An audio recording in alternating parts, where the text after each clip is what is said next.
So I wanted to tell you that we are in a countdown. Well, technically a count up, because last night we counted the 22nd night.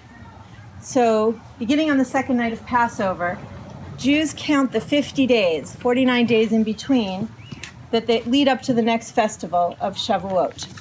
And we're counting those 50 days until the barley harvest. Yippee! Well, some people like barley. Okay. And we're counting the 50 days that the Israelites had between leaving Egypt and receiving the Torah on Mount Sinai. Double yippee. Okay.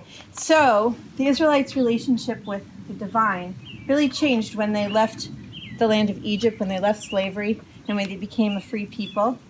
And getting the Torah at Mount Sinai was the next step. And that Torah was kind of the signal of this covenant between the children of Israel and the divine. It's a contract. It seals the deal.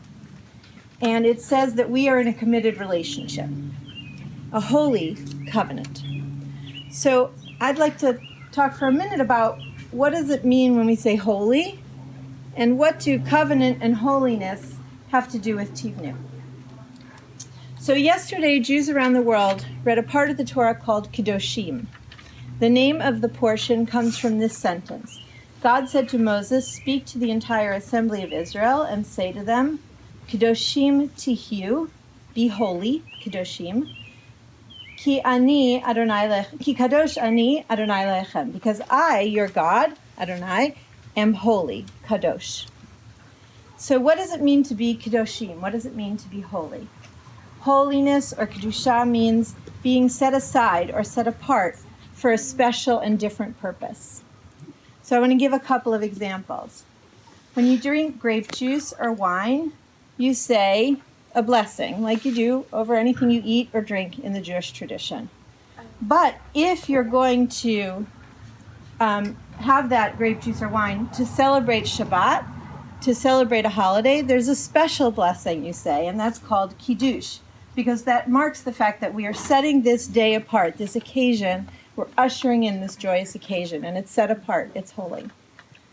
Another example. In Talmudic times, a marriage ceremony got to be named Kiddushin, that same root. This is an acknowledgement that we have lots of strong, important relationships in our lives. We have intense friendships, we have romantic relationships, but the marriage was meant to be setting someone apart for a different purpose, for a different kind of holy relationship, Kiddushin. And in some parts of the world, synagogues were traditionally called, well, they were abbreviated KK, right? Kihila Kedosha, or a holy congregation, a holy community. It's this idea that it's nice to get together as a community at your weekly poker night, or at the JCC, or at the Union Hall.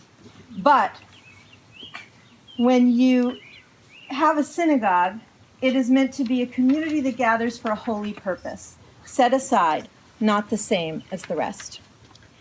We might not think about holiness that much in our daily lives if we don't recite these prayers that are called Kaddish or Kedusha, right? But Judaism tells us that time and space should be set aside and dedicated to a special purpose. So here we are at the Tivnu Bayit, or one of them, home.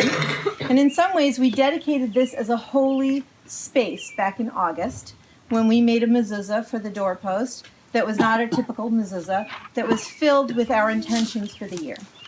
And we further dedicated this space and the other bayit as holy space when we created a Brit Bayit, a household covenant that you may remember, setting the boundaries of living together in respect and support.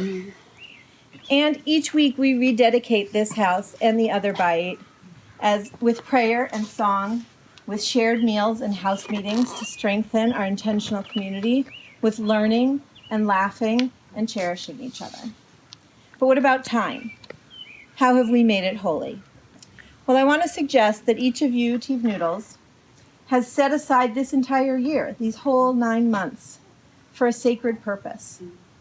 You've set this year aside and dedicated the time to learning about the world and about yourselves and about each other.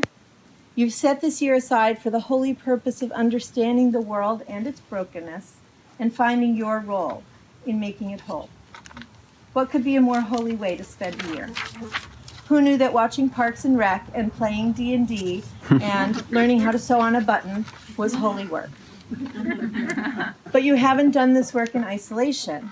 You've taken this covenant that you created back in August with your fellow Tivnuniks and built your holy work on its foundation.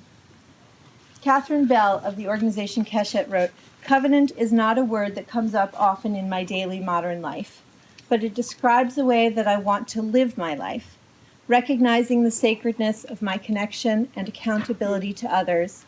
Covenant describes the way that we are bound to one another. To be in a covenantal relationship, we must fully recognize each other, respect each other, and celebrate each other.